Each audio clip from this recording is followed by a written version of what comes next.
Hey everybody, it's Scott Steen with winnersandwhiners.com coming to you from the Kent P studio on the expansive first floor of the Winners and Whiners Sports and Entertainment Complex to bring you today's Deep-3.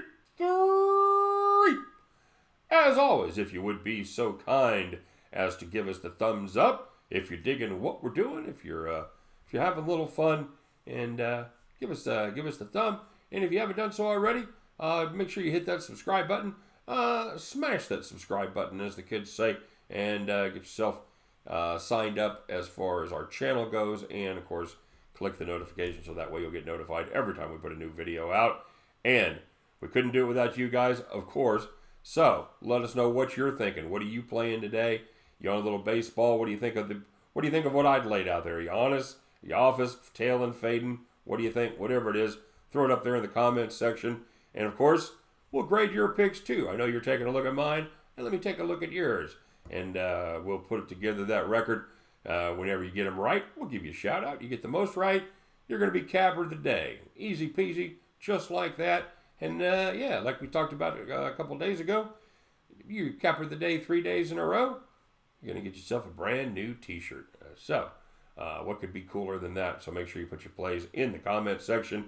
Check out our websites, winnersandwhiners.com, statsolid.com. Check out pointsbet.com for all of you folks out there in New Jersey. Very, very cool site. A lot of neat things going on there. So do yourself a favor, all you New Jerseyites. All right, let's get to it.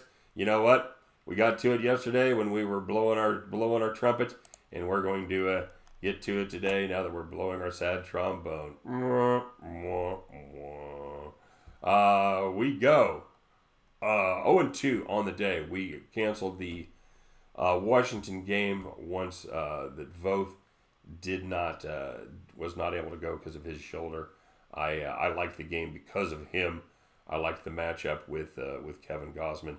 I did not like the substitute fill-in for the Washington Nationals. So we scrapped the Nats there, and it was and it actually Kevin Gausman actually looked very good. So we'll file that away. Maybe he's finally got himself well, and maybe he's going to be a force going forward. So we were lucky because we were going to fade Gausman there, and he did actually pretty well. So we were lucky as we had no action on that. We were not so lucky with the other two, as we had the Cubs on the run line. They didn't even have the decency to win the game. So yeah, and then we also we took the longest of long shots on the Miami Marlins, and apparently there's a deal where you've got to score to be able to win. I don't know how all that fancy stuff works out, but yeah, they were just never ever competitive in that contest. So 0-2 we go 1-1 on the premium side, as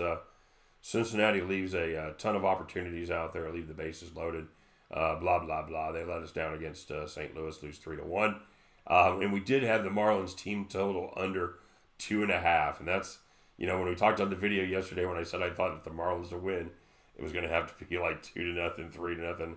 I figured it would be right in that range, and I was just hoping for a good pitching performance, but I really didn't have a lot of confidence in the Marlins offense to do much. I thought they'd do a little more than they did, but so 1-1 we go on the premium side, and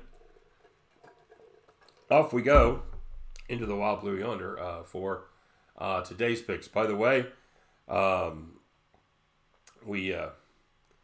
watched the fight on, and I forgot to mention that I watched the fight on Saturday night. Was there really a judge that gave that fight to Thurman? And I haven't read anything today. So I mean, if that's out there in the Twitterverse, I apologize for being a little late to the party. But I thought that was a pretty well. I don't know how I'd forget what I think somewhere in the neighborhood of 115, 112. I thought Miguel, I know you're a big fight guy, and I know you. And I took a spin on Thurman. I actually tailed you, dude. So I forgot to say, I know you. You took a little shot there. I was surprised that he wasn't more ready than that. That was a phenomenal performance by Pacquiao, and I'd be curious to get the feelings of not just Miguel but all the boxing fans out there about what you guys thought. I forgot to say something. So anyway, okay. So with that being said, let's take a look at today's play. First one we're taking a look at is the Indians and those Blue Jays Indians on the road, minus 157. Mike Clevenger goes for the Tribe against Ryan Baruki, making his first start. If any of you listened to my podcast last year, it was my favorite name to say, Ryan Baruki. I'll stop. Thanks. Baruki's making just his first start of the season after he spent a lot of time on the IL for a bone spur that he ended up having on his elbow. They didn't take it out. I guess they treated it and it went down or whatever, less irritating. He's had Tommy John, and they were worried about that. So it's good that he did not have the problems that he was worried about there. He's was good last year as a rookie at a 3.87 ERA. After he sat out the entire 2017 series, with the TJ surgery. And Clevenger, speaking of injuries, he just has been back about a month or so after spending 2 months on the IL with a sprained ankle. He was rusty in his first two starts, but he has been fantastic in his last three. 1.06 ERA and an even one on the whip, and most impressively 27 Ks in just 17 innings. That covers 3 starts. As I mentioned, Cleveland 18-6 last month, but except for 3 games versus Minnesota and 2 games against Cincinnati, all those victories have come against Detroit, Kansas City, and Baltimore. Hey, you know who has 50 thumbs, smells like poutine, and fits right into that group? It's your Toronto Blue Jays, everybody. That's a team that fits right into that stretch.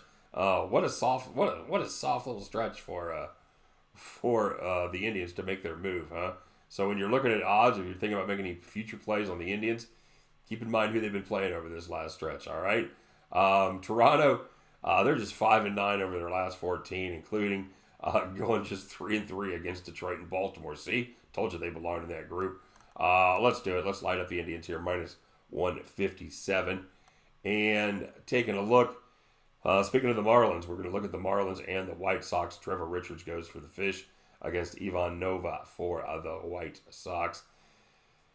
Looking at the under here, the under 10. You know what? I don't love saying the words under and Ivan Nova in the same sentence. However, Nova, we've talked about it. He's been awful this year. He's been awful at home, on the road, on a train, in the rain, with a boat. I think you get where I'm going with this. But that's how much I hate these offenses. They're 28th and 29th in runs. They're 25th and 30th in homers. They're 25th and 30th in OPS. And they're 27th and 11th in average. Hey, nice job, White Sox, except here's possibly a related question. Guess who's last in the league in walks? Yup, that's right. Did you guess the White Sox? Anybody got a guess for who's 29th? I think you're figuring out this game pretty damn fast.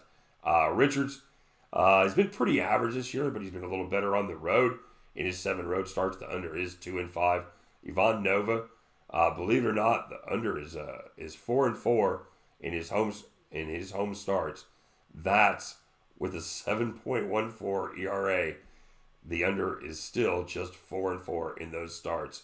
That's how bad the offense is for these Chicago White Sox. Give me the Marlins White Sox under 10 on this one. And that leaves us just one play. It's time to do it doggy style, everybody. Here we go. This is, we're taking a look in the American League West as the Oakland Athletics travel to Houston to take on those Astros. The A's plus 207. Garrett Cole goes for the Astros against Homer Bailey for the Oakland A's. Wait a minute. We're getting Homer Bailey at better than 2-1? Sign me up. Hey, who's this Cole guy? I wonder if he's any good. It doesn't matter. It's Homer on the mound. Seriously, guys, both these teams are playing well. Houston's won 5 straight. They won 7 of 11. Oakland's won 10 of their last 13. Cole, he was fine for the first 2 months. He had a 4.02 ERA on June 1st, but He has been outstanding ever since with a 2.02 ERA, 1.02 WHIP in his last 9 starts. However, Homer, well, I think we've chronicled his travels very well. He was a dumpster fire since, 2017, but in the last month, he has resembled an actual major league pitcher.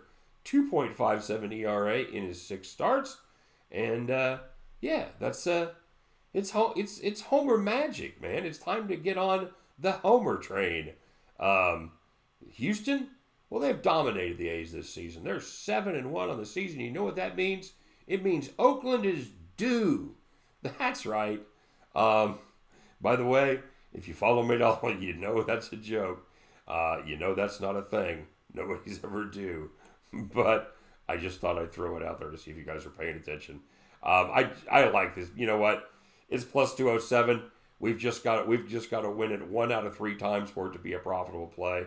And you never know. Maybe Garrett Cole takes a line drive off the shin in the first inning, and the whole complexion of the game changes. You never know. Give me the A's and Homer Bailey. Go! Plus 207. And I'll take the Indians minus 157.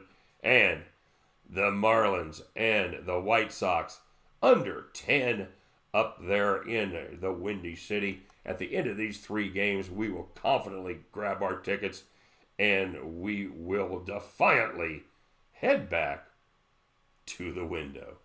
All right, everybody, let's take a look as we update very quick our premium numbers right there. 54.8 for the year, or for the month rather. That is July. Well, you're interested in the premium picks, make sure you get yourself signed up at that link right there. All right.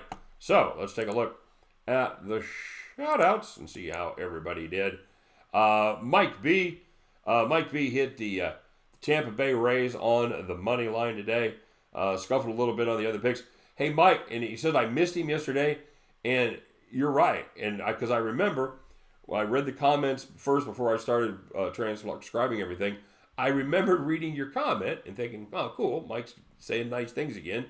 And I saw your picks, but then when I went back to do it, they weren't there. I went back to look for them after I saw your thing, and they weren't there. So, dude, I don't know what happened to your picks. So tell me how you did, and I will give you recognition. You shall be not denied a shout out, my friend. C-Dub started strong. He had Flicker and Vest Manager. He had Flicker to win. I didn't write the league down. He had Flicker to win at minus 151. They took care of business, and then things went relatively south for C-Dub. So time to rally, and it's C-Dub, so he's going to rally. He's going to be there at the end. So we're looking forward to seeing more footy picks manana. Nipsey Bryant, well, he had a suggestion for me. I love Nipsey because he'll call me out. He will be whatever's on his mind as far as my picks go. He's like, dude, your picks suck or whatever. I love him. I encourage, be respectful, and any question you have, always put in the comment section. Nipsey said, why wouldn't one of your picks be the Yankees on the money line or the Yankees minus 1.5? Seems more of a lock than picking against the Braves at home. And I talked a little bit about it at the beginning in the video. The only reason I liked Washington over the Braves in that spot was I liked the pitching matchup. I did not count on Gosman to come back and be that strong, but I really liked Austin Voth going for the Nats. So that was my reasoning behind that. I'm not even going to do any kind of a dance over the fact that the Yankees ultimately lost too, because you know what? I made a wrong pick. You made a wrong pick, and we keep our powder dry and we load up again and we fire at them tomorrow. So that's it, Nipsey. Keep it coming, baby. That's I'm happy to put him up there, and I'm happy to talk about him. Super Cisco. He had the Orioles team total over 4.5. He had the first 5 on the Rays on the run line. Had the first 5 on the Twins on the run line. A little positive value there, but I'm guessing about plus 110. And at the end of the day, that's 3-1. We're going to call that plus 200. Kent P. He had the Rockies Yankees over 10.5. The Goo-Wop, the Gucci. He had the Colorado on the money line. He had Tampa on the run line. Padres on the money line, about plus 120 there, and Minnesota on the money line as well. The only play he missed was the Texas Rangers. That still ends up being 3-1 at plus 220. And the Legion to Pick took a couple swings at the Seattle MLS game. Looks like he had a push, and Seattle absolutely crapped the bed on getting their job done. So, yeah, not the best night for the Legion of Picks, and not the best day for a lot of us. So, congratulations, excuse me, guys. Congratulations on to Super Cisco. Ends up having a probably plus 200, and a big congratulations up to Guwap Gucci, who picking up a little positive value on the Padres on the money line. He ekes out a victory, going 3-1 plus 220 on the day to eke out a $20 win over Super Cisco. So Guwap the Gucci, Guwap Gucci, you my friend are our capper of the day. Congratulations. All right, guys, let's get back at it tomorrow. It's kind of a short slate, so let's see what we can cook up. Let's go make some money, and we'll meet here tomorrow, and we'll talk all about it. All right, you guys have a great night, and good luck on your week. And let's go get some cash. I'll see y'all at the window later.